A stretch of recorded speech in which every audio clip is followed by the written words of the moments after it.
Hey guys, আসসালামু আলাইকুম। Welcome back to my new video. আজকের পর্বে আমি আপনাদের সাথে সুইস রোলের রেসিপিটি শেয়ার করব। তো কথা না বাড়িয়ে চলুন রেসিপিটি শুরু করা যাক। প্রথমে আমি এখানে 1 কাপ পরিমাণ ময়দা, 2 টেবিল চামচ পরিমাণ কোকো পাউডার আর 1 চা চামচ পরিমাণ বেকিং পাউডার ঢেলে নিচ্ছি। এবার আমি একটি বোলে দুটো ডিম নিয়ে নিয়েছি। এবার আমি এটাকে ভালোভাবে বিট করে নিব। আমি স্বাদ মতো চিনি 2-3 বারে অ্যাড করে এই ডিমটাকে ভালোভাবে বিট করে নেব। এবার আমি অ্যাড করে দিচ্ছি 1/2 কাপ পরিমাণ তেল। এটাকেও আমি 2-3 বার করে অ্যাড করব আর বিট করব। এবার দিয়ে দিচ্ছি 1 চা চামচ পরিমাণ ভ্যানিলা এসেন্স। তো সবকিছু ভালোভাবে বিট করে নিচ্ছি। বিট করা হয়ে গেলে এবার আমি এখানে শুকনো উপকরণগুলো অ্যাড করে দিব।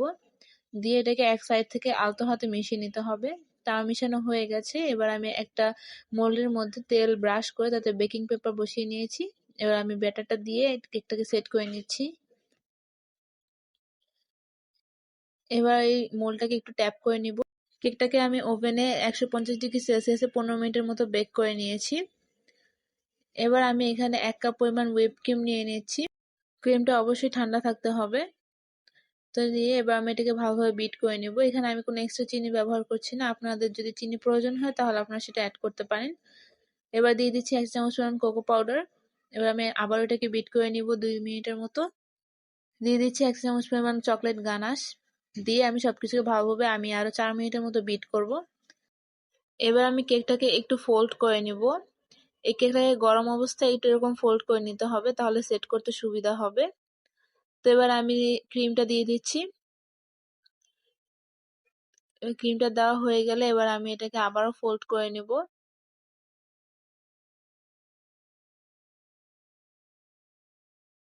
এবার আমি এটাকে প্রায় 2 ঘন্টার মতো ফ্রিজে রেখে দিব।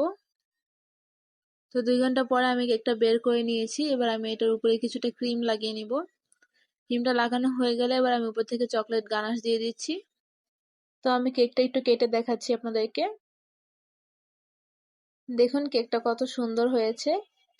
ব্যাস তৈরি হয়ে গেল মজাদার সুইস রোল। এই কেকটা খেতে কিন্তু অসম্ভব মজা। আপনারা অবশ্যই এটি বাসায় ট্রাই করবেন এবং কেমন লেগেছে তা আমাকে জানাবেন।